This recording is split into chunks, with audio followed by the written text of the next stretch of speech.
when the Extreme Games, now X Games, came around, the founders of the X Games go, hey, we want to do a commercial. You're a stunt guy. What can you do to kind of spice it up? Yeah. So I'm sitting there, let's see, stunt, bungee. I'm going to light myself on fire and bungee jump.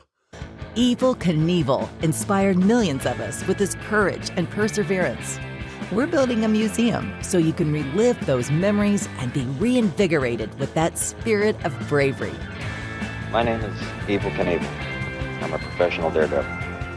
Along the way, we meet people involved in the life, the times, and the legacy of the King of Daredevils. Here with their stories is your host, Joe Friday. Hey, howdy, it's Joe P. from the Evel Knievel Museum. I'm here today with Rich Hopkins, the king of stunts of Las Vegas. Yeah, maybe of Las Vegas, okay, yeah. Thrillseekers Unlimited. How long have you been in Las Vegas? I moved here in 91, New Year's Day, man. I got out of LA and my mom lived here, and a friend offered me an opportunity to come out here and work. And I didn't know much about Vegas then. I thought, hey, everybody lived in a hotel. Mm-hmm. And then I got out here, and I'm like, wow, man, there's skydiving and bungee jumping and rock climbing and the lake and Naked City. Yeah. Do you know how Naked City got its name? Not really. Naked City is like north of Strat, right? Oh, yes. Okay, I know what you're talking about now. And so there's showgirls, and it was affordable housing because of the neighborhood. Mm-hmm. And that's where they can sunbathe without getting tan lines. Yes, so I have heard of it. Well, Naked City is where you don't want to go now. It's not showgirls. It's not a good place. No. We actually filmed a scene for a Chinese series there, and we had to have Metro there getting like riffraff out of our shots and stuff. It was over behind the Stratosphere. It's a little sketchy. You're filming Chinese scenes? It was a Chinese series that came here a few years ago. Yeah. It was unusual. It was very unusual. Before you came here, were you doing stunts? I started doing acting in LA, but my background is action sports. You know, I moved up from my hometown, North San Diego County, Del Mar, Encinitas area, moved up to LA, didn't really know what I wanted to do. And I ended up getting a job at a talent agency, you know, answering phones and, you know, stuff like that. And I'm like, wow, they had me submitting people to casting agents. So I'm pulling headshots after I'd look at the breakdowns, and I'm like, hey, I might as well put my own stuff in there. You know, one of the photographers that worked pretty close with the agency said, slip me a couple extra people and I'll shoot you for free.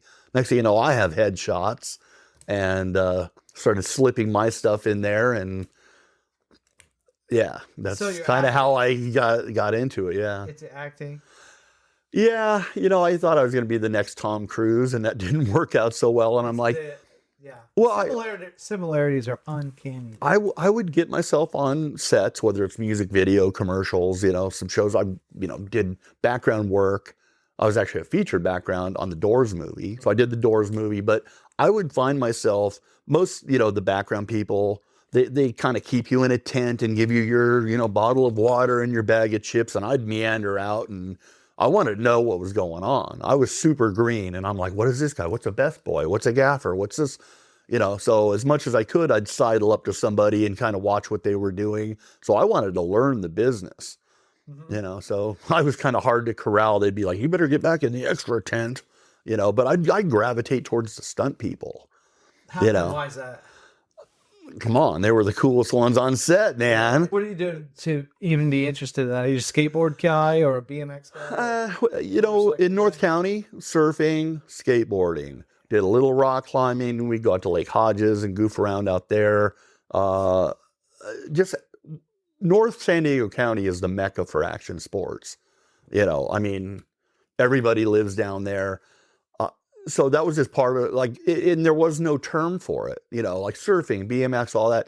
There was no, basically, so somebody had asked me early on in an interview, what do you call all these sports? Yes. You know, and it just kind of came out extreme sports, you know. Mm-hmm. Then that got old real fast. People that actually did extreme sports were like, oh, I'm so sick of that word extreme. Oh God. So people like avoided that term like the plague. And so it became action sports. Because, of course, Madison Avenue got a hold of the extreme sports. Next thing you know, you have Chic Extreme and, Pepsi Extreme. Everything was extreme. And we were just like, enough.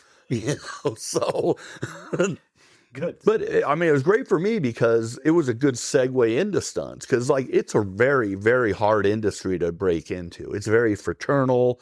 And there's good reason for that. You got to trust and love, your fellow stunt guys, because maybe I'm the monkey on the string, but there's 5 other guys controlling that string, so to speak, so it's a team effort. So I gravitated towards those guys because I saw the camaraderie. I'm like, acting, okay. Mm-hmm. But there's stunt guys that actually can act, and that's valuable because if you can, you got a small part, you're a bad guy. Freeze or I'll blow your, head off or whatever. If you can deliver a line and then do the action, you're saving the production a lot of money because you don't have to hire an actor and then somebody to stunt double them. Yes. You know what I mean? So what was your breakthrough first stunt? I was intrigued by fire. Everyone knows the X Games. Okay, for the first 2 years, it was called the Extreme Games. Yes. And then they finally got a clue, like Ron Simeo and Jack Weiner were the guys that started that. And I remember meeting with those guys, and I'm like, dude, the Extreme is so played. We all hate it. Tony Hawk, everyone hated Extreme.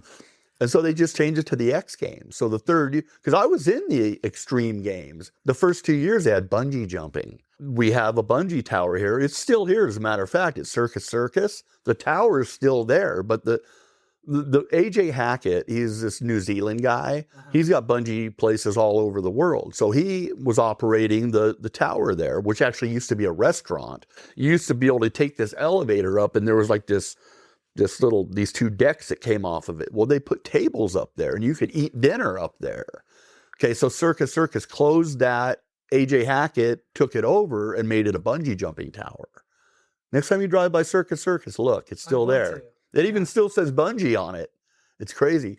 So I got friendly with those guys. I started digging bungee jumping. I was doing all kinds of going off on snowboards and set up a little ramp. I'd rollerblade off the thing and just all these crazy things. So when the Extreme Games, now X Games, came around, Jack and Ron, the founders of the X Games, go, hey, we want to do a commercial. We want to promote the bungee jumping event. You're a stunt guy. What can you do to kind of spice it up? Yeah. So I'm sitting there, let's see, stunt, bungee. I'm going to light myself on fire and bungee jump. This is like in 93, I think. And and the internet was so new and just it was like the old 14.4 modem. I'm looking around trying to find, has anybody ever freaking done this, And I couldn't find anything on anyone ever bungee jumping on fire. So we tried to get Guinness to come out, and they wanted $10,000, to make it an official thing. And I'm like, I'll just claim I'm the first one that's ever done it. And I don't even know. I don't know if I'm sure somebody's done it since then. But that was probably my first big thing, doing something that hadn't been done. Lighting yourself on fire. Yeah. All these years later. Sure. Well, fire's a lot. There's no impact really in fire unless you're going to be on fire and get hit by a car. What are you doing this week or last week? Who are you catching on fire? No, we just did a commercial for the World Tricking League, and tricking is like it's part of the parkour genre. Tricking is like these athletic guys that can do these triple court flips. Did I send you the clip of it? I'll show it to you. Yeah. Well, the promo just came out for it. So basically, the guys from Adrenaline Worldwide called me up and said, hey, we want to do this promo with these tricking guys to promote the upcoming world championships. Yeah. What do you think? I'm like, well, they do all these crazy spins and flips and all this stuff. I go, let's light them on fire and do it. So it'd be like a fire tornado. So they brought in the 3 world champions of tricking, flew them in. And, of course, I had a couple Zoom calls with them, and I explained, here's the deal. I wanted to make sure they were confident. These guys are brave to do the parkour. Mm-hmm, mm-hmm. But that's a whole new level. Were they scared? One guy was super excited. One guy was hey, this is going to be cool. And one guy was a little apprehensive. Yeah. But, I pulled a Tony Robbins on him. Like, I'm sitting there on a Zoom. I said, listen, I need you guys. I'm going to send you guys all of my links, my website, all this stuff. I need you guys to be confident in me. If you have confidence in me and my team that we have your back, you can focus on what you're doing. So they looked at all my stuff. Oh, this guy's done 60 fire burns and he's been doing it for a long time. He's lit CEOs on fire and all this stuff. So me and my guys really know what we're doing. It was cool, man. We started with the lower legs and they were doing their things and we painted them up here. So then their whole legs on fire. Then one of the guys wanted to go big. So we did legs and arms. It was pretty cool. Then we brought in Pyro George, our special effects guy, and he built a 15-foot round fire ring. So then we had a camera so you could see an overview. Yes. It's rad. What's the toughest case of you inspiring someone else to do something really brave? I had Lester Holt from NBC, the NBC anchor, come out. He wanted to do a story on our stunt experience. We had I don't want to call it a vacation. We had part of what we were doing were these experiences, mostly for companies and team building. So I get a call from NBC. Oh, hey, we want, and he wasn't even the anchor at NBC yet. He was like the weekend guy or whatever. So he came out with his camera guys and we put him through this experience, where we were doing stunt fighting. We did a ratchet where we pulled him backwards and all that. But we had my airbag out there. So we had a scissor lift, and it was only 25, maybe 30 feet. He did not want to go off that thing. And he told me, he goes, I'm not good with heights. Yeah. So we locked in. I said, listen, what's the worst thing that could happen? You break your neck. Right, so sure. I mean, I'm doing some NLP on him and I'm like, listen, you got this. I have confidence in you. NLP? Neuro-linguistic programming. That's what Tony Robbins teaches. That's what it's called. So basically we just had a little chat. I let him envision him doing it. And next thing you know, he wanted to go backwards. And I said, that's harder than going forwards and just dipping a shoulder. So he's like, get it, though. He didn't want to see. Look. So he's like, the airbag's over here. I've got a hold of his, front of his pants. I'm holding. I go, well, I got you. Uh-huh. You just tell me when I'm just going to let go and you're just going to fall backwards. And man, it took some time with him, but he did it. Is he watching you do it? Oh, I did it a few times. Yeah. Me and I think one of my guys went up and we did a few demos for him. But it's technique too. I said, look, I need you to go in there and land it nice and flat. If you have an airbag, I mean, imagine you had a balloon and you took a sharp pencil and dropped it point first. It's going to pop.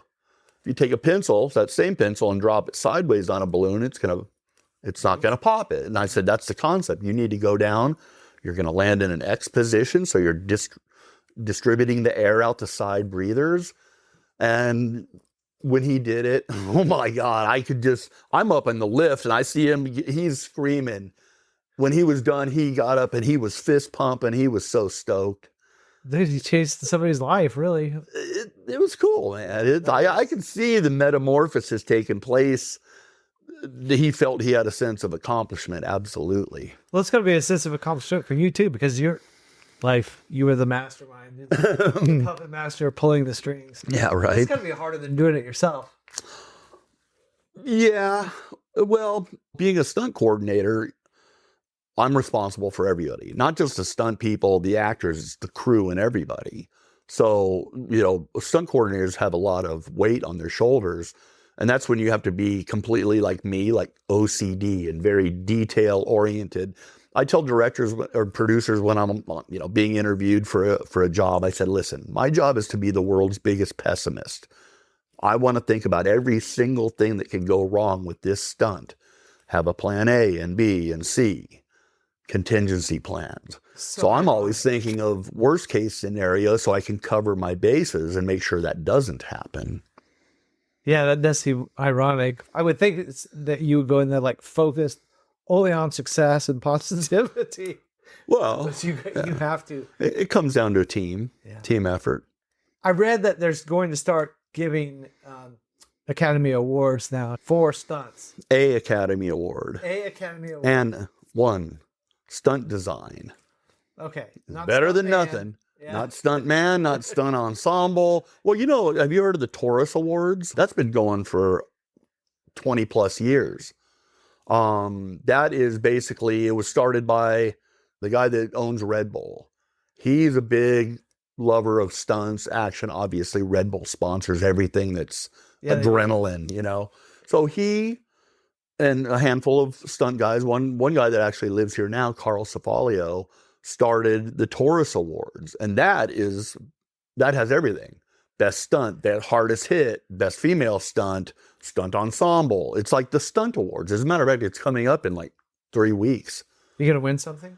No, I'm not nominated. No. I saw your incredible work at the Super Bowl.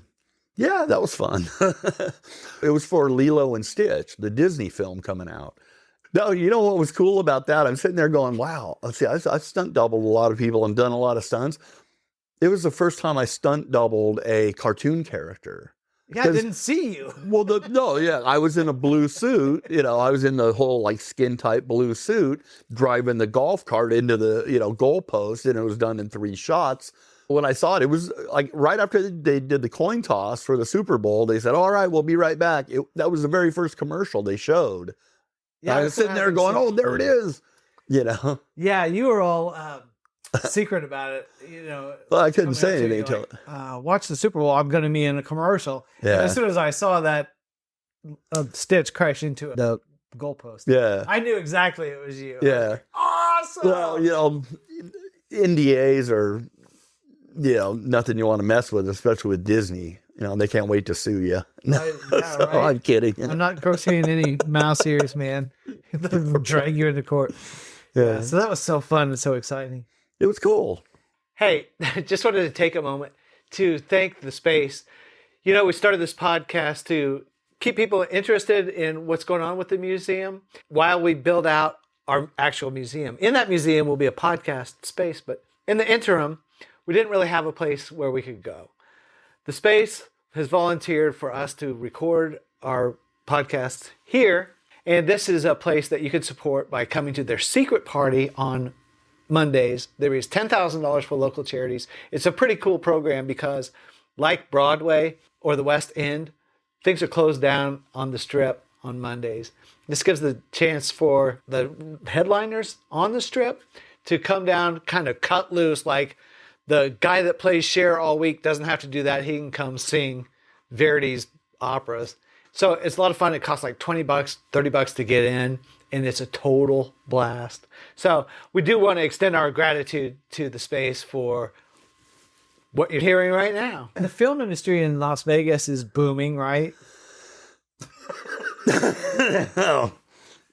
No. It's the same as it ever was, as the talking heads say. We're hoping it starts booming, but there's so many barriers and obstacles. It was probably 15 years ago, I got together with J.R. Reed, that owns J.R. Lighting, and Mary Lee Lear, who is more or less retired. She was the biggest casting director out here. And I said, listen, I was talking to my friend in Louisiana. They had just created their tax incentive, and it was booming there. He's like, man, he goes, there's so many film sets, whether it's commercial, TV show, a feature film, whatever. He goes, there's so much filming going on. I literally show up on the wrong set. And I'm like, well, that's a good problem to have, And so we had talked 15 years ago, like, hey, let's plagiarize, whatever you want to call it. Well, like, let's take their tax incentive and use it as an outline and like come up with one, for ourselves. Mm-hmm. And then JR and this other guy kind of took the reins on their own and created what we have now, which is kind of a tiered system. But the baseline is like 15%. So when you got cities, Atlanta, New Orleans, they pulled theirs back a lot. But I mean, the big boom for the last probably 5 to 10 years has been Atlanta. Yeah. They came up with one, I want to say it's 35 to maybe even 40% tax incentive. So if you're a producer, your job is this, the money. Where am I going to make the most money or get the most credit, tax incentive credits back? actors, celebrities, whatever you want to call them, that I interact with that, live in LA. They're like, hey, I love to come to Vegas, shoot for for the week, go out to nice, incredible restaurants, go see beautiful shows, even in summer when it's hot. Well, you're not sitting watching a Cirque du Soleil show outside. You're in a nice air condition. They would rather come here, film, do their job, fly home in 45 minutes and be home for dinner with their family instead of flying to the sweat box of Atlanta. The proof's in the pudding. I mean, look who lives here now. You got Mark Wahlberg, you got Nick Cage, you got, I think Mel bought a place here, And these are all people I've worked with in the last couple of years. They're living here now. Those are the good guys too, man. Yeah. Those are the good guys. They're the good guys. Yeah. Haven't met or interacted with Mark yet. I'm assuming our paths will cross at sometimes, but I actually was in a film with Nicolas Cage called Sympathy for the Devil.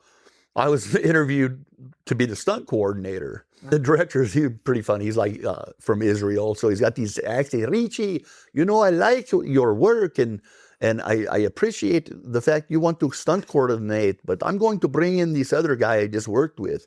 And he goes, the good news is I want you to play the truck driver. And I'm like, well, okay. That's even better. I'm in the movie. Do you think it will be Hollywood 2.0 as Mark Wahlberg called it? It has the potential. I'm extremely disappointed with the political landscape. And I've sent letters and I've volunteered, hey, if you want to pick my brain, like I've been here working in the industry for 3 decades. I know that, and I think that producers go, well, he's just a stunt guy. Well, here's the funny part about it being a stunt coordinator. I work with every single department. I work with the director. Why? It's my job to create his vision. Mm-hmm. I work with the producers. Why? Money. I work with grip and lighting. Hey, we can't have Video Village over here because we're sliding a car around here. Hair and makeup. People go, why would a stunt guy work with hair and makeup? Well, what if I'm going to light you on fire and I go in the hair and makeup trailer and they're loading you up with Aquanet, right? How about when we got a big fight scene, I got to go deal with wardrobe. Why? Because we need room for pads. Oh, yeah. Okay, so I know the business inside and out. And the thing too is, because we are a small market, there's certain nuances. It's way different than Hollywood. So I think that the politicians really think they know what they're doing when it comes to this. And I think we talked about it earlier. These political people creating tax incentive bills or studio bills or whatever, they're creating laws and procedures and policies about an industry they know nothing about. That's like me creating a bill about coal mining. I mean, come on. If I was in a political position, I would say, I want the best hair and makeup person. I want the best grip and lighting guy. I want some of the best from each department to give us feedback. It's Stonewall. All they want to do is hang out with Mark Wahlberg. So it's not cool. I don't want to go down the negative road, but and then of course there was 2 bills presented recently for the same thing. And of course the Assembly and legislation said, aren't these about the same thing? Why is there this one and there's this one? Can't you guys get it together and make one big beautiful bill, as they say? We're bringing the Evel Knievel Museum to Las Vegas. Bravo. Thank you very much. Love Thank them. you. Love Thank them. You. It's been fun. We've been open for 8 years in Kansas. Have about a dozen motorcycles, a half dozen vehicles. Wow. The big red circus wagon that he hauled around the world to London and Caesars and Snake River King. How do you acquire that? Is it all about this, or do people contribute stuff to it? Or yeah, there's a really great collector named Lathan McKay. Okay. Who just had a real passion for Evel Knievel and got a set of leathers. It's over from there. Yeah, I gotta find this guy's museum. Wait, there's not one? Yeah. And what about in Butte? Nothing. I mean, there's probably things in people's basements in Butte, because that's where I know they do Evel Knievel days. I had been approached several times to do some kind of stunt show there, and it just kind of never happened. We had the Globe of Death there, and motorcycle riders, and but yeah, Yeah. Oh, Well, it's we're over now yeah. in Butte. Let's do it here. Let's Let's do it here. Yeah. So, yeah, we've got all this stuff, capes and casts and stories and photos and just wonderful things. Wow. But it's been there in Topeka, Kansas, which is not a, it's not a tourist thing. I was going to Vegas gets say 45 million visitors a year. Yeah. I mean, you'd have to really either be there for something else and go, wow, this is here. I'll check it out. Yeah, that's right. Yeah. Like, Or be super dedicated. yeah. We did have visitors from 63 different countries, which is rare, odd, and probably a first in Topeka, Kansas, for people to fly in to look at Evel Knievel stuff and be inspired by the stories. Are they bummed you're leaving? They must be. Well, yeah. And it's hard for us too. Like we grew up, Sure. Bess and I grew up there, and Mike and I grew up there. And Mike had a dealership there for Harley Davidsons for 75 years in his family. Yeah. His specialty is restoring vintage motorcycles. Most Harley shops will work on the last 10 years models or so because they can get parts. Sure. But Mike would go, to flea markets. He'd go to the ends of the earth to get a part or whatever it takes, or hire my fabrication shop and we'll make a gear. I think that's really why the Evel Knievel Museum started in Topeka, was because we could restore those bikes. Hey, makes sense. You're going to love it anyway. So, Oh, I can't wait, man. Do I get to go when you open? yeah, it'd be awesome. I'll bring my own scissors. No, that'll be so cool. Because there's also ties to Vegas. Come on. I mean, the fountain jump. And I remember I'm old enough watching Wide World of Sports, man. And Howard Cosell, he's like, Yes. dude, I never missed an Evel Knievel jump. Wasn't that odd too? Because those were Sundays at 2:30 in the afternoon, I think. ABC's Wide World of Sports, Yeah, man. but to come inside on a beautiful day to watch TV. Oh, not yeah. gonna miss Evel Oh, Knievel. well, no, there were no VCRs. You couldn't tape it. You had to be there sitting in front of the TV waiting. Yeah. So it's great. It's great for people our age. They walk into the museum and they've got like a secret handshake. They'll go like this. And as if they're reeling in a fish or something. I'm like, yeah, I know. You had the toy, right? Yeah. Oh, love that thing. Oh, my. I don't know how long it lasted, man. I probably broke the crank off of it, but I wanted to get one. I've seen them floating around like eBay and stuff, but they're kind of pricey and hard to get. They are. Yeah. They are. But like every action sports guy, especially that are motorcycle, I mean, Pastrana, all those guys, like, and he's younger than me, but he still knows and knew. Like, they all know Evel Knievel, man. It's like, you got Metzger, those guys jumping, 200, 300 feet. It's crazy stuff. But they're like, their bikes are light. They're made out of titanium and like they're like plastic and they're like Evel's jumping just like fairly stock. Yeah, almost a bagger. I know. Wow. Yeah, some of them weighed 500 pounds, his motorcycles that he was jumping. I mean, it would be so rad to flashback have Evel on a modern bike. Like, that would be insane. Those kids that you were talking about today, they're inspired by Evel Knievel, whether they even heard of him or not. Yeah. Because there's just a mystique around him too. It's weird. Okay, a friend of mine, I don't know if you've heard of La Costa. It's an area of Carlsbad, California. So my buddy Mike Johnson, that was my age, his parents were friends with Evel, and they lived at the top of like La Costa Hills where there were big estates and all that. So Evel would roll in his bus because, it wasn't like a track house where you pull a bus in. Yeah. There was plenty of parking.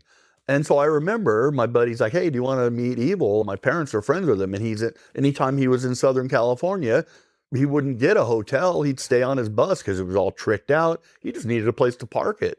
So he was friends with my buddy Mike Johnson's parents, parked the bus right there. And I met him briefly, whatever. They were on their way out to go somewhere. It was weird because he was pretty nice. It was early 80s. So he was probably partying pretty well. Yeah. Yeah, because I think they would go down. I think Mike's parents were members of the La Costa Country Club, big hoity-toity, whatever. So they would go down and golf. I don't know. He's a huge golfer. I'm sure he probably did. Oh, we were like, hey, good to meet you. Oh, we take off and go party ourselves, so. But that was a weird encounter. Yeah. One thing we're going to do at the new museum, which is in the Arts District, right where, if you go to First Fridays, it's where the food trucks park now. That's the new location. To engage with the younger generation, we're also going to establish a action sports hall of fame. Who should be the first inductee? God, that's a tough. I mean, it depends on if you're going to do it by genre or just overall. I would say it's got to be the top 3 in my book, which would be Pastrana, Tony Hawk, and maybe Matt Hoffman. Yeah. Matt Hoffman, BMX. Oh, they all, like, those guys are like, they were the GOATs, Yeah, I love that. You got Travis on the bikes. You got motorcycle, Hoffman on BMX. There's a local here, TJ Lavin. He's pretty epic in dirt BMX. I'm sure he's a big Knievel fan for sure. And then Matt Hoffman's primarily known for half pipe. They call him the Condor. He was like just skying it out. And then Travis has done everything you can on a motocross bike. He's amazing. Good guy. Yeah. Hopefully they'll be at the grand opening. Will you be? Absolutely. Well, I can put you in touch with those guys. We'll sidebar that. What's happening for you in the future where you see? I'm ready to get to work. I mean, this year, let's see, I did the adrenaline, the tricking thing we talked about, lighting them on fire. I did a Star Wars fan film for YouTube TV or whatever. And then it's weird. I'm always like, the thing about working in the film industry, no matter what department you're in, as soon as they're like, okay, we're on the martini shot, right? Which means it's like your very last shot of the production. As soon as they say that's a wrap, you're basically unemployed, So that's when you get back on the computer. I'm always like keeping the irons in the fire kind of thing. And I've talked to several friends of mine that are producers in LA. 2 or 3 of them were like, I've got a script sitting right here. It's already broken down and budgeted for Las Vegas. As soon as they get together with the tax incentive and like nobody knows what's going on. If they pull the trigger now, are you under the old tax incentive? If the new tax incentive passes, when does it go into effect? So we're in this freaking no man's land right now of not knowing what to do. Like I said, I know 3 people that are ready to come here and film right now. And there's already people moving here because the word's out. Oh, the studio, oh, Warner Brothers, oh, Sony, Summerlin, oh, so, I mean, there's probably 10 stunt people that have moved here that I know of, tons of other crew people. They're kind of trying to get ahead of the game. That's so cool. It is, but there's nothing going on right now. I'm just keeping my fingers crossed and I'm offering up my assistance to make things happen. And that's all I can do. All right. I'm going to be rooting for you at the Academy Awards. Well, maybe after I kick the bucket, I'll get an honorable mention. How they run the obituaries at the end. I might get one of those, That's so great to meet you. And I really appreciate you hanging out. Can't wait to see you at grand opening. Oh, I can't wait. That'll be cool. I'll even help move stuff in. Come on, let's go. Okay, let's go. Okay, until then, happy landings. All right. If you enjoyed this episode, please subscribe. It's our mission to preserve and present the legacy of Evel Knievel. So if you have an idea for an episode or a guest, or have a suggestion to improve our show, just drop us a line at joe@thrill.show. Like, I just think the Evel Knievel way. We leave you with the encouraging words from the book of Deuteronomy. Be strong and courageous. Do not be afraid or terrified, for the Lord your God goes with you. He will never leave you or forsake you. Until next time, happy landings.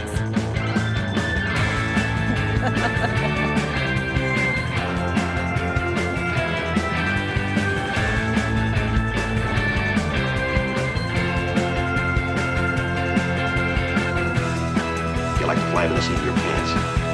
This is where you belong.